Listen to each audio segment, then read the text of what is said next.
ఈ ఇమేజ్లో కనిపిస్తున్న అతని పేరు ఎడ్వర్డ్ ఎయిట్. తిను క్వీన్ ఎలిజబెత్ II వాళ్ళ పెద్దనాన్న. ఇతని గురించి ఎందుకు డిస్కస్ చేస్తున్నామంటే, ముందుగా ఇతనే కింగ్ ఆఫ్ యునైటెడ్ కింగ్డమ్గా ఉండేవారు. కానీ తను పదవి విరమణ చేయాల్సి వచ్చింది, ఎందుకంటే అమెరికన్ సోషలైట్ అయిన వాలిస్ సింప్సన్ని తను మ్యారేజ్ చేసుకుంటానని ప్రపోజల్ పెట్టారు. కానీ ఆ మ్యారేజ్ని governments of United Kingdom and dominions of the British Commonwealth అనేది అపోజ్ చేశారు. ఇంకా చర్చ్ ఆఫ్ ఇంగ్లాండ్ కూడా రిఫ్యూజ్ చేశారు ఆ మ్యారేజ్ అనేది. తను ఆల్రెడీ డైవర్స్ ప్లస్ తన స్పైస్ అనేది ఇంకా బతికే ఉన్నారు. అప్పట్లో చర్చ్ అనేటివి అలో చేసేవాళ్ళు కాదు.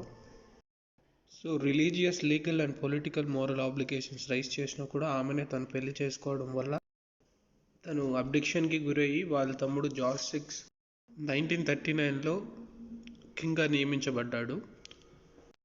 ఈ కింగ్ జార్జ్ VI ఇంకా క్వీన్ ఎలిజబెత్ మొదటి కూతురు పేరే ప్రిన్సెస్ ఎలిజబెత్ II. ఈమె ప్రస్తుతం ఉన్న క్వీన్. ఈమె పూర్తి పేరు వచ్చేసరికి ఎలిజబెత్ అలెగ్జాండ్రా మ్యారీ. ఈమె 21 ఏప్రిల్ 1926 లండన్లో మేఫేర్ అనే ఏరియాలో పుట్టారు.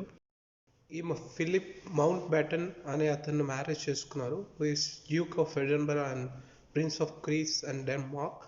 బేసిక్గా వీళ్ళు ఫిలిప్ కజిన్ మ్యారేజ్లో ఒకరికొకరు పరిచయం అయ్యారు. ఆ పరిచయం ప్రేమగా మారి తనకి 21 years వచ్చిన తర్వాత November 20, 1947లో మ్యారేజ్ చేసుకున్నారు.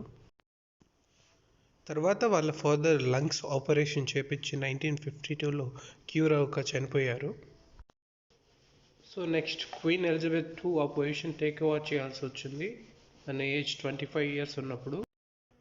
అప్పట్లో తన under president of 7 independent commonwealth countries ఉండేవి: United Kingdom, Canada, Australia, New Zealand, South Africa, Pakistan and Ceylon. ఇప్పుడు శ్రీలంకగా మార్చారు సిలోన్ పేరు. క్వీన్స్ కొరినేషన్ అంటే పట్టాభిషేకం 2 June 1953లో జరిగిందండి. అందుకు ప్రతీకగా ఎవ్రీ ఇయర్ వాళ్ళ సెలబ్రేషన్స్ అనేటివి చేస్తారు. ఇప్పటి వరకు 1977లో సిల్వర్ జూబ్లీ 25 yearsకి, 2002లో 50 years గాను గోల్డెన్ జూబ్లీ, 2012లో 60 years గాను డైమండ్ జూబ్లీ సెలబ్రేట్ చేశారు. ఈ ఇయర్ ప్లాటినం జూబ్లీ 70 yearsకి ప్రతీకగా చేస్తున్నారు. దానికి సంబంధించిన బ్లాగ్ చూడండి.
ఇప్పటికీ తన అండర్ ఉన్న కంట్రీస్ గురించి, తన ప్రాపర్టీ వాల్యూ గురించి అండ్ తను అచీవ్ చేసిన థింగ్స్ గురించి డిస్కస్ చేద్దాం.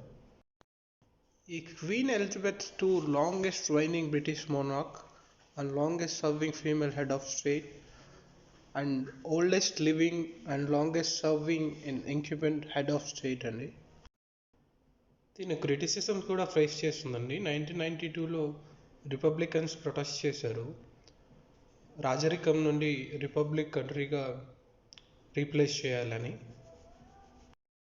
ఎందుకంటే వీళ్ళకి 4 సంతానం, అందులో వీళ్ళ 2 కొడుకులకి డైవర్స్ అవ్వడం, ఒక కోడలు ప్రిన్సెస్ డయానా అనేమో డైవర్స్ అయిన తర్వాత ప్యారిస్లో యాక్సిడెంట్లో సస్పీషియస్గా చనిపోవడం. స్టిల్ 14 కంట్రీస్కి తినే ప్రెసిడెంట్ లాగా, కంట్రీస్కి కేవలం ప్రైమ్ మినిస్టర్ మాత్రమే ఉంటారు. 1989 సండేస్ టైమ్స్ రిచ్ లిస్ట్ ప్రకారం తను నెంబర్ 1 రిచెస్ట్ పర్సన్ అండి యూకేలో, with £5.2 billion including state assets. Present official residencies వచ్చి Buckingham Palace, Windsor Castle and Duchy of Lancaster. Recent Sunday Times rich list 2020 ప్రకారం తను 372nd పొజిషన్లో ఉందండి యూకేలో, విత్ £350 మిలియన్. ఆ వాల్యూ కేవలం తన పేరు మీద ఉన్న ఆస్తుల విలువ మాత్రమే. I hope you like the video. Thanks for watching. See you in the next vlog.